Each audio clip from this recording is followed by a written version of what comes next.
आहेत असं स्टेटमेंट केल्यानंतर उद्धव ठाकरे सेनेच्या ज्या नेत्या आहेत सुषमा अंधारे यांनी आपल्या वैयक्तिक टीका केलेली आहे. झिंगूरबद्दल मी काय उत्तर देऊ असं त्यांनी म्हटलं. आणि एवढं जर असेल तर ज्याप्रमाणे ऑपरेशन तोडवा सुरू आहे आणि त्यानंतर शिवसैनिक गद्दार खासदारांचे फोटोला जोडे मारो आंदोलन करतायत ते करावं आणि त्यावरही जाऊन त्या म्हणाल्या की वडिलांचं पिंडदान करावं. काय उत्तर?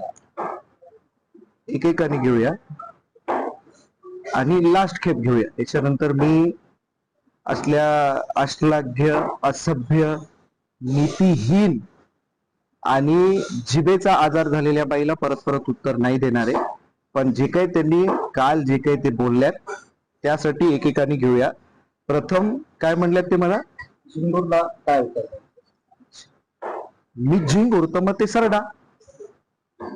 बाळासाहेबांवर ह्या बाई काय काय बोललेल्या आहेत, उद्धव साहेबांवर काय काय बोललेल्या आहेत, आदित्य साहेबांवर काय काय बोललेल्या आहेत, या सगळ्या गोष्टी बाजूला ठेवून आम्ही या बाईला स्वीकारलेलं होतं. हिंदू देवी देवतांवर ही बाई काय काय बोललेली आहे ते सगळं आम्ही बाजूला ठेवलेलं होतं. आणि मग आज हे मला कुठंतरी काहीतरी धर्माबद्दल शिकवतायत, नीतीबद्दल शिकवतायत. जुनं मलाही करता येतं, मलाही काढता येतं. वयाने लहान आहे म्हणून आपला आदर करतोय, गृहीत धरायचं कुठलंही कारण नाही. त्या सुशिक्षित असतील तर आम्हीही कोणी अडाणी नाहीयेत, बोलता आम्हालाही येतं. फक्त आम्ही तुमच्यासारखी आमची पातळी घसरू दिलेली नाही आणि घसरू देणारही नाही. आपण बोलत जा. त्या सगळ्या गोष्टी किती सुसंस्कृत आणि किती सभ्य आहेत हे महाराष्ट्र ठरवेल.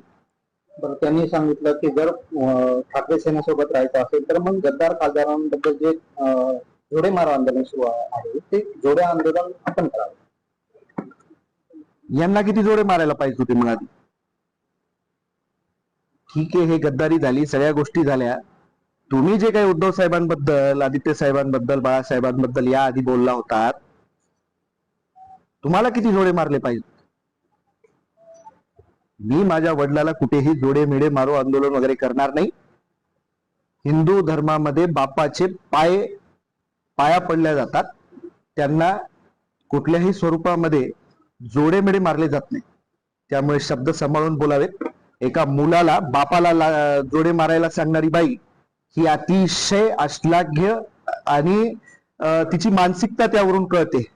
त्यामुळे मी आपल्याला सांगणार आहे का तोंडसुख घेत असताना कुणाबद्दल बोलताय, त्या व्यक्तीचं त्या समोरच्या व्यक्तीबद्दल नातं काय, ह्या सगळ्या गोष्टी सांभाळून आपण बोलाव्यात.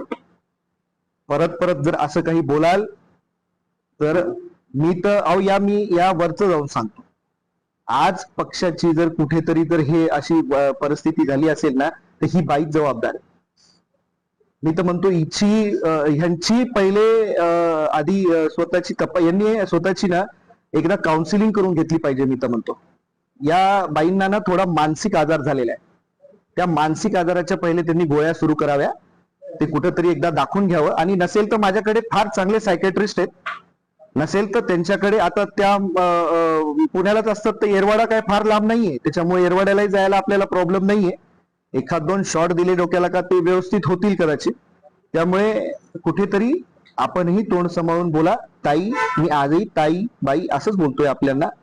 कुठेतरी आपलं तोंड सांभाळून बोला. मी माझ्या तिन्ही मुलाखतीत स्पष्ट केलं होतं की मी आघाडी सोबत आहे. पण ही जर बाई अशी काही बोलणार असेल तर मी एक वेळेस राजकारण बंद करेन. पण असे लोकांना उत्तर देईन, राजकारण पॉज करीन. यावरी काय शिवसेना अहो, श्राद्ध कधी घातलं जातं? कधी घातलं जातं श्राद्ध?